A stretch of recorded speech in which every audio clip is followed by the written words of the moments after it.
Once again, we missed the whole message of the movie Friday After Next.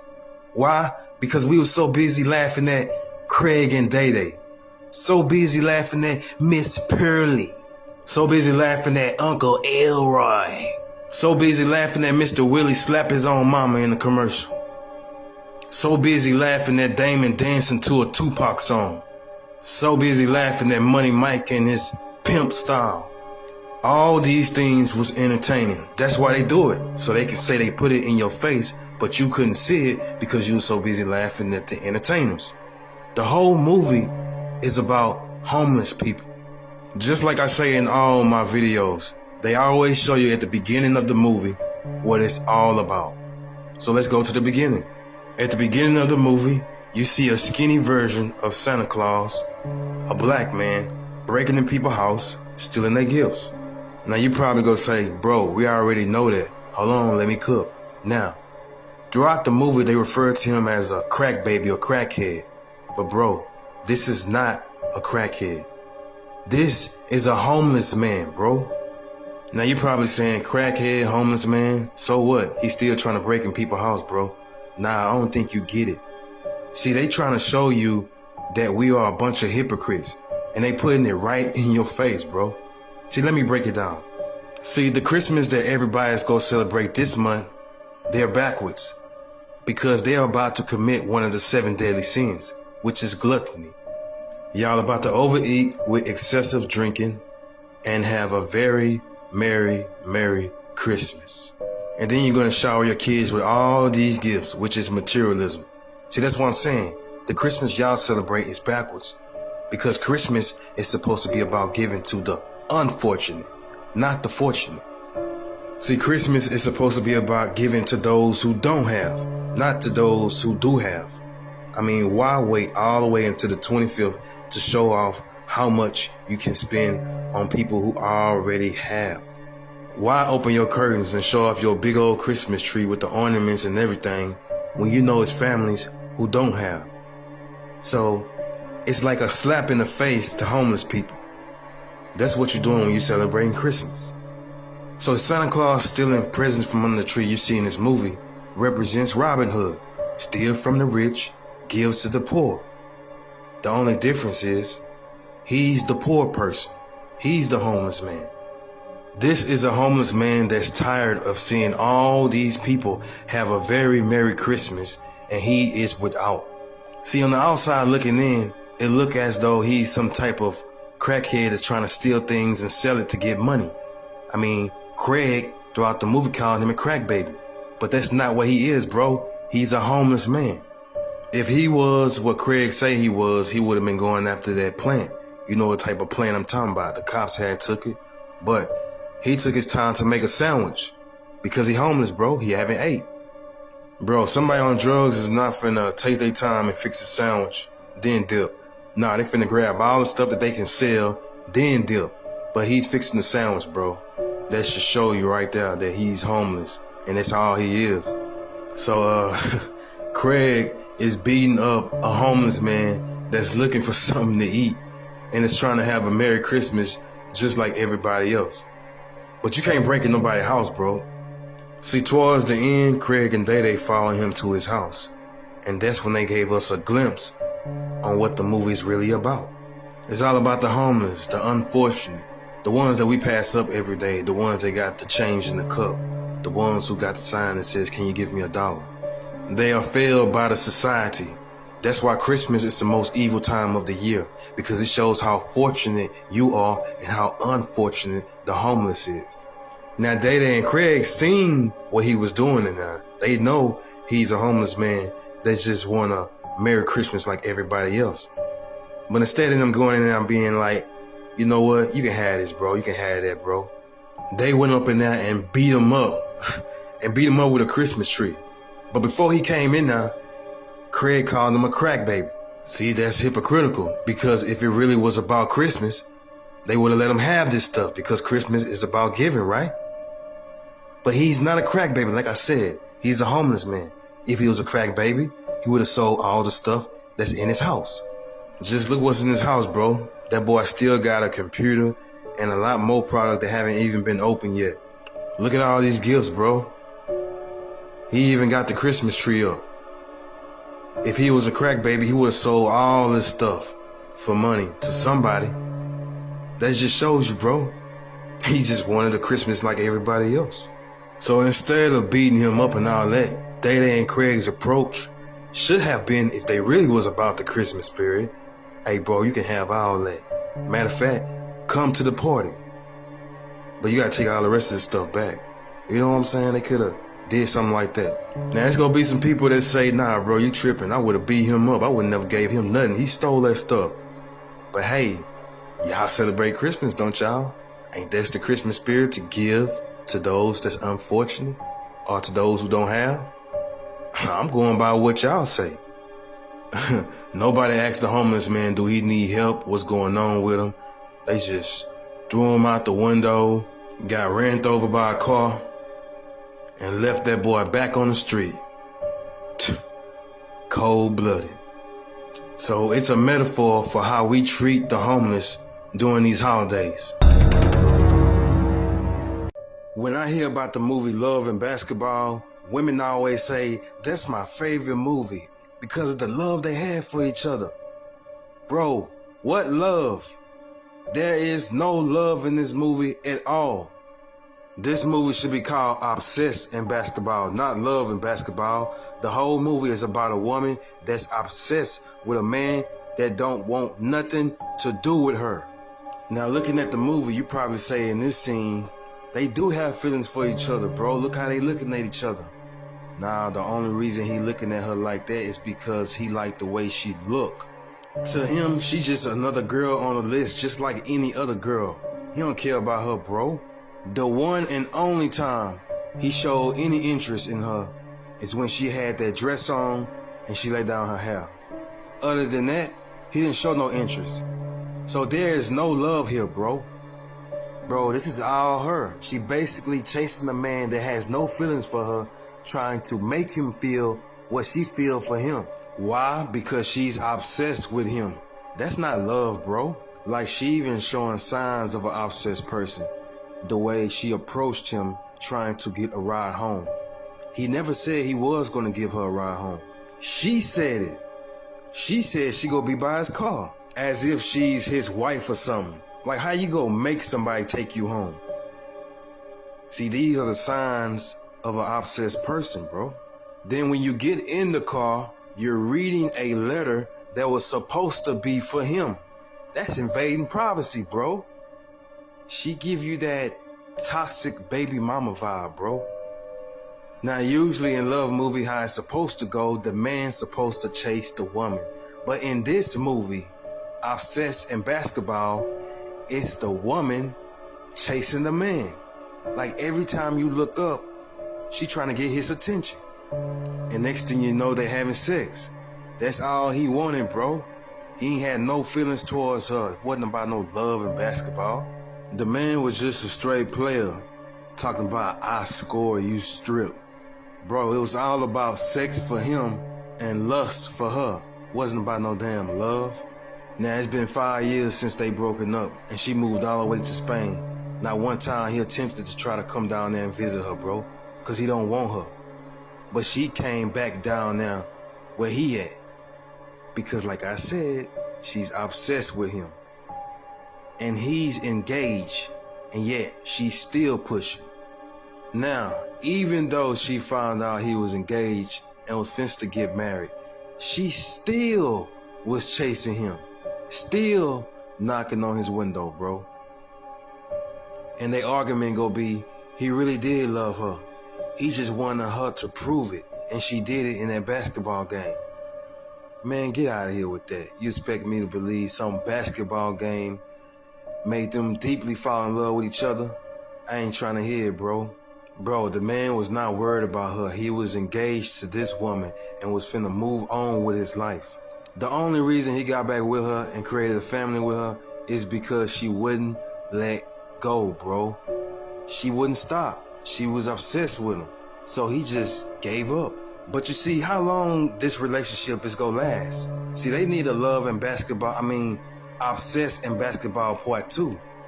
Like, he already showed what he would do if things don't go his way. Like in this scene, he got mad at her because she chose basketball over him feeling down because of his daddy cheated.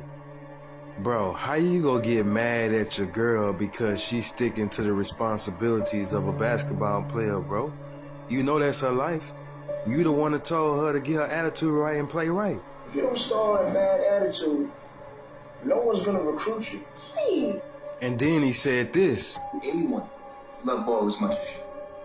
Now, if you knew she loved ball more than anybody that you knew, then why would you want her to sacrifice her spot over you crying over your daddy? See, it's all fun and games when you out there treating women like hoes until your mama get treated like one. Now you feeling some type of way. And that's a message to all y'all men out there that's doing that. If you don't want your mother or your sister to be treated like that, I suggest you don't do it to other women. I'm saying though, what type of relationship they gonna have if he's sitting up here getting upset because she can't be outside with him all night? Bro, you should appreciate the time she was out there with you, bro. She got a game to play. But instead of understanding where she was coming from, he took that as disrespect and went to go pick up a whole new chick. Right then and there, that should tell you he had the mind of a boy. Don't no grown man do that. And this is the type of stuff she gonna be dealing with in her relationship if it was a part 2. That's why she was so mad and so angry and not playing the game right. It's because she was thinking about him the whole time. That's why she crying, because she wanted him. But he brought all this upon himself. He's the reason why she's so obsessed with him. It all started when they was kids, when he asked her, "Do you want to be my girl?" She didn't say no. She said, "What do I have to do?" Right then and there, that's when she was fully attached to him. But she didn't lock in on him yet until this happened. Once she was pushed on the ground, that's when that scar was created on her face. So if you put the two together, when he asked her, "Can you be my girl?" and the scar on her face with the band-aid, this represents that since the scars on her face was done by him, he has to be with her forever. That's what's going on in her head. So in a way, she's saying he's mine forever. Bro, this little boy went in the bank and got $1 million, bro. But first, let's try to make this make sense. This little dude took somebody's check and put it on his computer and reprinted it out as $1 million, bro. Disney. What if a kid really tries to do this? Y'all gonna get his little ass sent to jail. But make this make sense right here, bro. The camera is looking directly at him, bro. And he smiles at the camera, right? And then there's a cop right behind him, bro. Look what he asks him. Hey, Sonny. Cashing a big one today? Bro, you didn't ask him how old he was. You didn't ask him why he ain't in school. You ain't even ask him where his parents at. This is unrealistic, bro. Make it make sense, cop. And then she ain't make it no better. She took the check, didn't even ask for an ID. When the last time you can cash a check with no ID? Make it make sense. Miss, I can't even pronounce that word. I really want to talk about this movie because of this scene right here, bro. Like, come on, Disney. Y'all got a 11, 12-year-old kid flirting with a grown woman, bro. Disney. Really? And then she flirting back like it's cool. Like, she talking to him like he a grown man. Disney. What y'all doing having a grown woman going on a date with a little boy? Look at this, bro. This is a little boy on a date with a grown woman. This is the type of stuff Disney like to show. I mean, everybody know behind closed doors, Disney got a lot of secret stuff going on. Secret agendas, a lot of sexual things going on. A lot of people coming forth talking about it. This scene right here shows you what's going on in that business. And now they at the park holding hands, getting her wet. See what's going on? He getting her all soaking wet, man. Then got her back in the car, dropped off. Look how she looking at him, bro. Disney, what are y'all doing? And then when she got out the car, look how she looking at him, bro. Look how he looking. Bro, look at her, bro. She looking like I really enjoyed that little guy. Here they go again, flirting with each other. A grown woman and a little boy. And look at this right here, bro. Look at this. Bro, she kissed the boy. Dang, Disney. Y'all been doing it like that? Bro, she kissed him on his lips. Not his cheek. His lips. Look what you done did to the boy. Got him all hot and excited. Now he about to go whack off somewhere. Bro, this movie should not be called Blank Check. It should be called How to Be a Player. Bro, that's what this whole movie was about, bro. Being the player. Bro, dude had limousine service. He had the big house. Bro, dude even had his brothers working for him, bro. I take that back. This movie should be called How to Be a Baller. Talking about some damn blank check. This dude is a baller / player, bro. What if both of these movies are connected? What if the whole purpose of the hypnotizing thing is to get you out of your body so they can do the cloning? What if this is the real person getting cloned? And the person in the chair is the clone of the real person. And the real person is sent to an abandoned place to be never heard or seen again. And the abandoned building is in the movie Us. This is where all the real people that got cloned, this is where they sent them at. They sent them to this abandoned building. Like, what if they really moving like this is because that's not really them? I mean, don't get me wrong. They been cloned and the real them has been sent to this abandoned building. But what if that's not them? What if they soul been transferred to something else or someone else?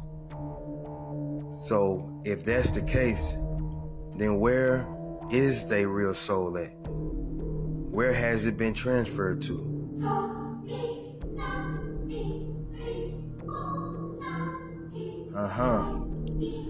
So their soul been transferred into these rabbits. Bro, look at his eyes. Ain't no regular rabbit finna be looking at you like that. That's a human being inside there. So all them people who got cloned, they clone is walking around on Earth while they locked up in a cage. They soul been transferred into rabbits. So if they soul been transferred into these rabbits, then that would mean these are rabbits, bro. This whole time, bro, these are rabbits, man. They got the speed of a rabbit. They can jump like a rabbit. They even move like rabbits. They even bunny hop on you like rabbits. Them rabbits was human beings, bro. That's why he was trying to escape right here. He said, you can go down there. I'm finna get up out of here. And where rabbits like to be at? By the trees, in the woods, by the grass, stuff like that, right? Well, look, that's where they all at. And this is where they all meeting up at. These are rabbits, bro. Rabbits trying to take over the world.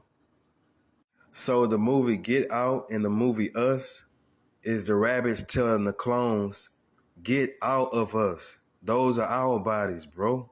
Now let's put it together. Get out of us. You get it? Drop Dead Fred was not about an imaginary friend, but an unclean spirit. Ain't no such thing as an imaginary friend, unless it's an unclean spirit posing as one. Now at the end of the movie, it's been revealed the reason she's so weak and scared to be alone is because inside of her, she put herself away when her mother locked up her imaginary friend. See, when she did that, she also locked herself up as well. So when she freed herself, this scene represents that she gained her confidence back, according to the movie. Now she had the confidence to stand up to her cheating, trash husband that she had. Why? Because she unlocked herself within. Now, if you watch my theory that I did on Baby Boy with Tyrese, you'll know that this is the same concept. In Baby Boy, he was trapped. And once he executed the demon that was trapping him, which was Snoop Dogg, he gained his life back. That's the same concept in this movie. Now back to the movie. Now I know according to this scene, this is supposed to represent her getting her confidence back, she freeing herself, but that's not what this means. This is actually a ritual that she's doing. And this ritual that she's doing is gonna keep him alive. That's why he over there smiling. Notice that he didn't smile this hard for her at all throughout the whole movie. If anything, he was destroying her life. So now he's smiling. He's smiling because she's doing the ritual. Do you remember that scene when he was telling her to come fall into him, fall into his arms? This symbolized her allowing him to do the ritual. She had to agree. And then the very next scene, he took her to this strange place. This is where he will continue to do the ritual. But before he get there, they had to remove the guardian. The mother was symbolized as the guardian of her conscience. I'm afraid of you! Finally, the magic words! So she removed it, which gave this unclean spirit to operate in this world with other people as an imaginary friend. So since she did the ritual, this so-called imaginary friend has moved on to another little girl. She can't see him no more. Now the place he took her to do the ritual, did y'all pay attention to the colors? Y'all already know what colors I'm talking about. It's red and white everywhere in this house. We can start right here, red and white. But let's go inside the house to see even more. Now, if you watch my theories on a daily, you would know that red and white to me represents something sinister going on in this movie, something evil. And as you can see, red and white is everywhere. Everywhere, bro. Just keep looking. White socks, red carriages, red car. Everything else is white. But it's crazy. Oh, they go another red and white book.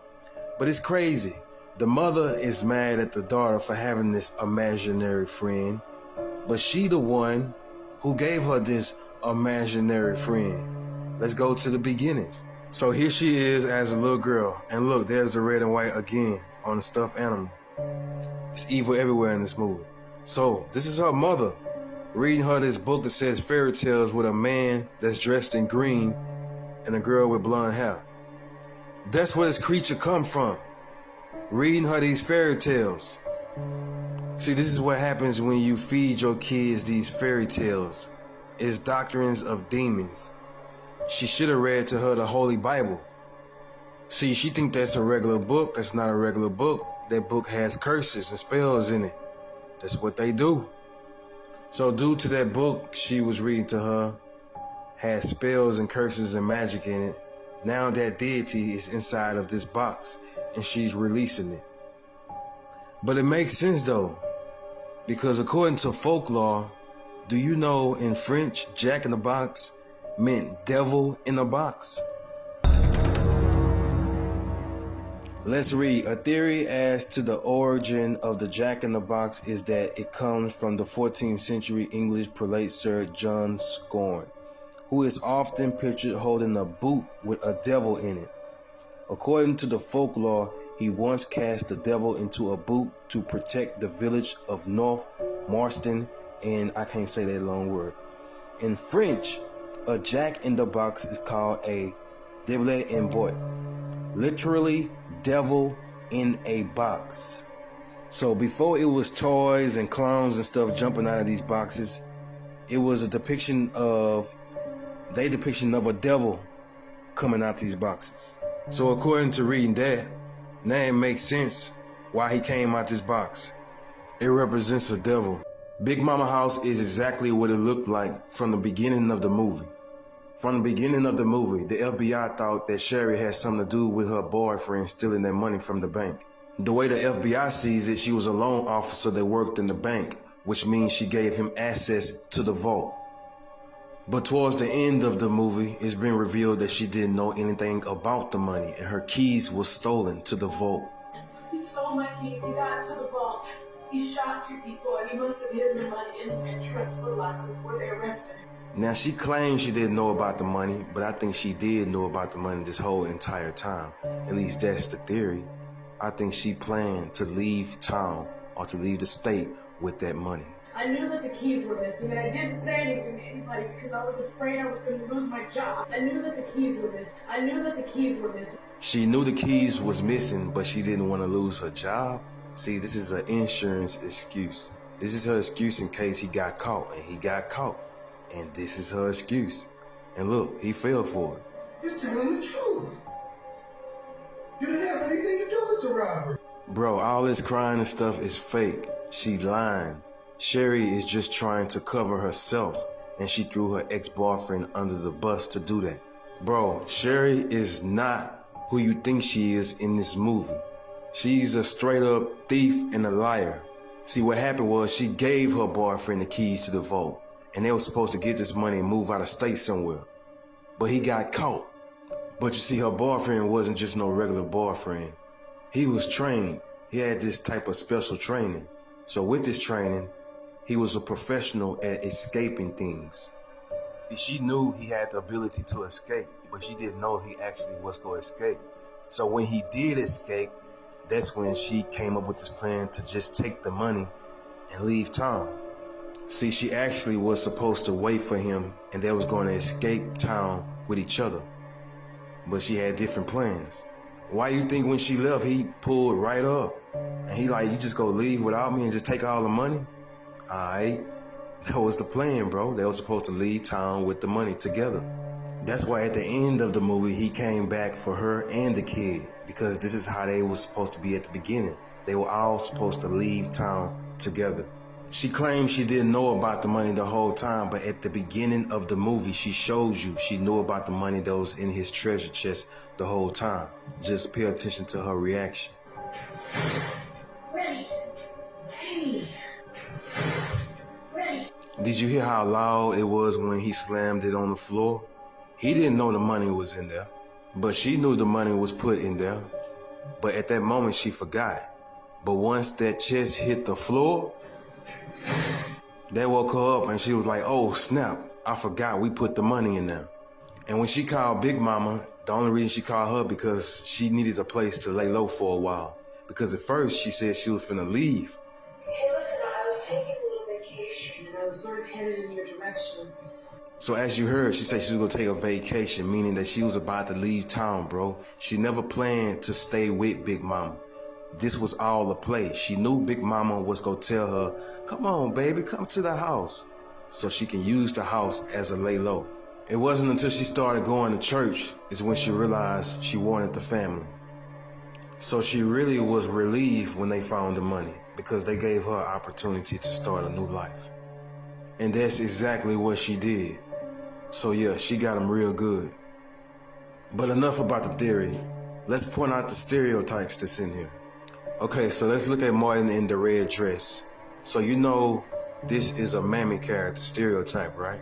A mammy is a stereotype depicting black women. It's rooted in the history of slavery in the United States as enslaved women tasked with domestic and childcare work in American slaveholding homes. They also did this in the Tom and Jerry cartoons.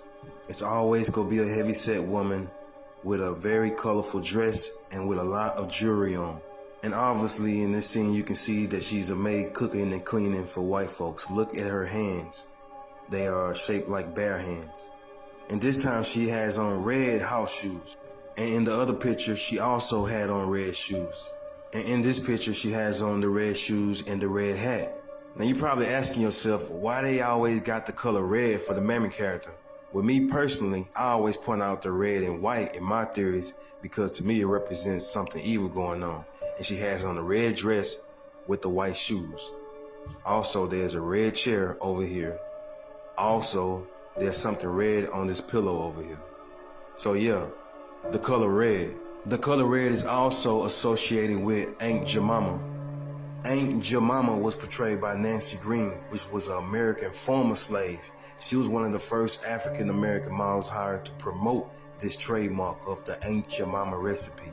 The thing is, she will always be portrayed with this red and white checkered dress. And in Big Mama's house, she also is cooking the pancakes, you know, the waffles, the southern food. And look at the table. It's covered with a checkered red and white table cover. So that's what the red and white symbolize according to this movie. It's been commercialized and promoted as something good. See, back in the days of slavery, the main character was a black woman cooking for white families. If you go watch the movie Gone with the Wind, you will see the example of the main character and her role she played in the house. See, back then, black people was known for their southern cooking. And as you can see, it's been promoted in movies, especially if it's a movie with a grandma that's in there. This scene where he's cooking Crisco, butter, and overusing the Crisco and overusing the butter in this one little skillet, this was done on purpose.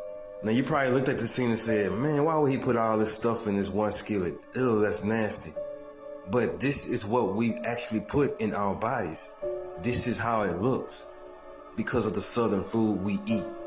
We are destroying ourselves and they showing us by overusing all this grease and butter. This is what we do. No, we're not overusing our butter and not overusing our Crisco like he was, but they're showing you the fact that we are using these things.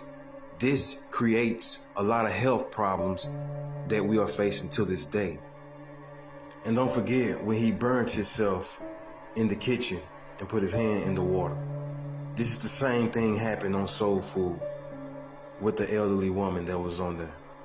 Him injuring himself in the kitchen, they showing you the pride of black people when they are in the kitchen.